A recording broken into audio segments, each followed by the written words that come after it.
داری میری بخوابی؟ آره دیگه نگاه چه دوشک منو کیپ دوشک خودش هم انداخته، انگاری که من تو این تو اتاق من نمیخوابیدی؟ چرا من خب فکر کرده من بخشیدمش. قهر بودید با هم؟ نمیدونستی؟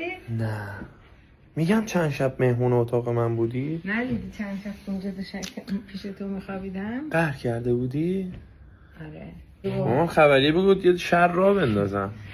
آره تو که ما بچه‌هات مراقبتیم. فاصلت رعایت کن با مامانم. برو منتر بخواب پدر عزیزم. برو 2 متر برتر. اصلا من میخوام امشب وسط شما. مگه ندیدی من دو شب اومدم من امشب میخوام وسط شما. من امشب میخوام وسط شما. بابا جان برو اونور. برو اونور تا. برو اونور. من امشب اینجا میخوام. بخوام اونور.